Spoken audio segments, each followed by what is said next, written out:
Assalamualaikum warahmatullahi wabarakatuh. Selamat pagi rekan-rekan sekalian. Perkenalkan, nama saya Anugrah Herda Pratama. Saya adalah peserta Latsar angkatan kedua dari LAN Samarinda dengan nomor daftar hadir 26. Di sini perkenankanlah saya untuk menjelaskan mengenai laporan aktualisasi saya yang berjudul Penanganan Gangguan Internet di Rusun ASN menggunakan chatbot. Untuk mempersingkat waktu, mari kita bersama-sama menonton pembahasan dari saya.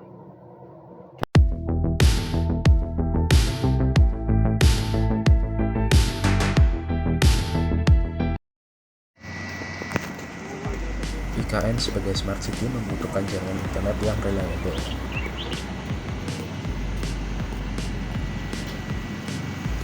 Pelayanan berbasis digital harus selalu tersedia.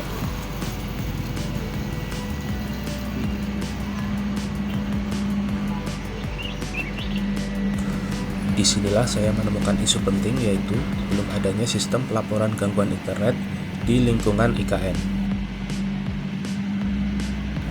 Oleh karena itu, saya mengusulkan solusi, yaitu pembuatan chatbot untuk pengelolaan gangguan.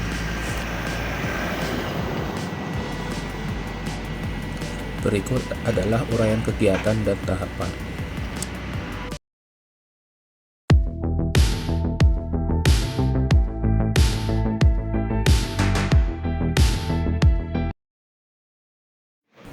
Tahap pertama adalah menentukan jenis, tujuan, dan ruang lingkup SOP.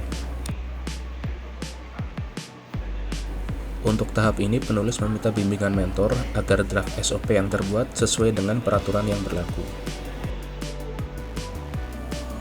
Tahap kedua adalah mengidentifikasi jenis gangguan yang sering muncul. Untuk tahap ini, penulis berkonsultasi langsung dengan teknis vendor yang berada di lapangan agar mendapat data yang sesuai. Tahap ketiga adalah menentukan standar pelayanan gangguan.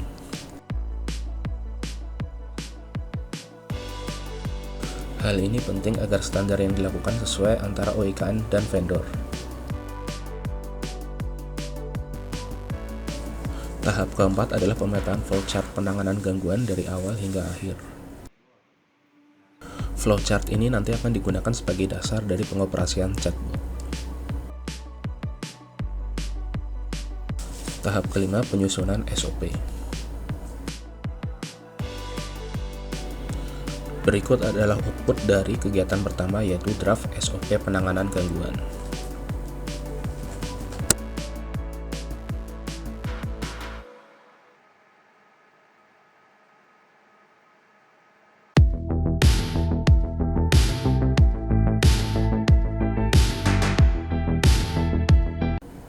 Tahap pertama adalah menentukan tugas dari chatbot dan berkonsultasi lagi dengan mentor. Tahap kedua adalah pendataan jenis gangguan sambil berkonsultasi dengan teknisi.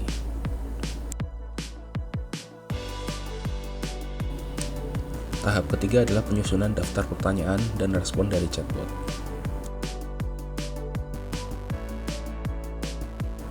Tahap keempat adalah penyusunan flowchart percakapan dari chatbot.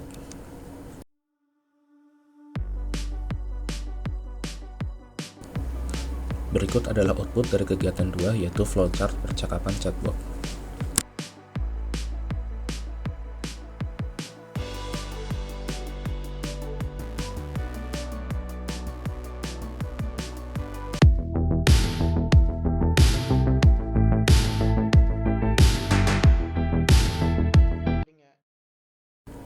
Tahap pertama adalah menentukan chatbot yang akan digunakan. Saya memilih NXN sebagai bot karena bagus untuk otomatisasi. Tahap kedua adalah memasukkan kerangka respon chatbot.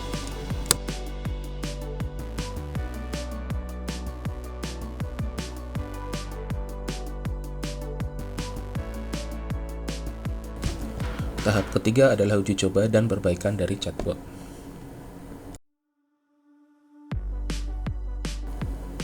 Tahap keempat adalah pengintegrasian chatbot ke aplikasi WA.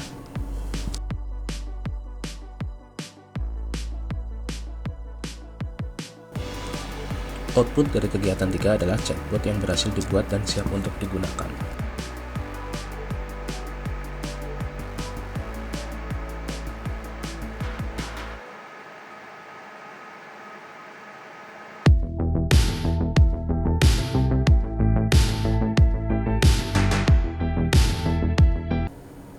Tahap pertama adalah penyusunan indikator survei,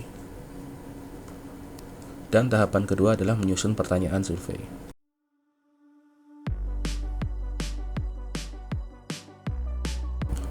Tahap ketiga adalah pelaksanaan survei melalui link di akhir percakapan. Dan tahap keempat adalah pengolahan hasil survei.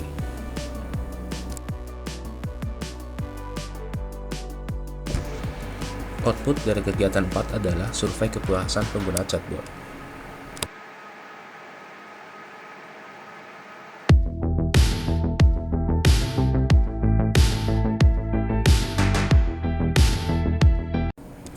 Tahap pertama adalah penyusunan laporan harian.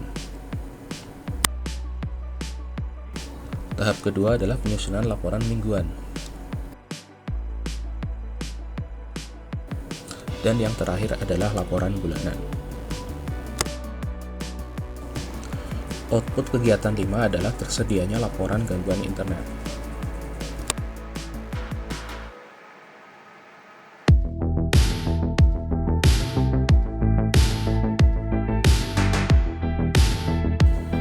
Pelajaran yang didapat berupa adaptasi, kolaboratif, dan pentingnya dokumentasi.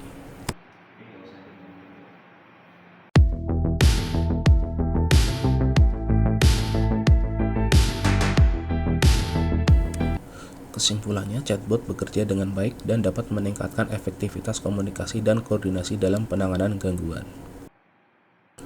Dan tindak lanjutnya adalah peningkatan API, language model, dan database yang lebih baik untuk meningkatkan jumlah fitur.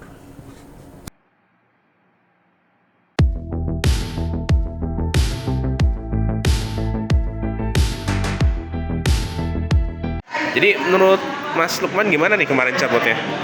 Chatbotnya oke sih, bagus, terus juga bisa bermanfaat, dan ya kecepatannya juga dalam respon oke sih. Oke. Terus kalau pemilihan bahasa gitu gimana? Pemilihan bahasa juga nggak terlalu formal Mas ya. Oh gitu. Enak juga sih. Enak. Kadang kan kalau terlalu formal kayak chat bikinan aja. Iya betul. Tapi yang penting masalah tersampaikan.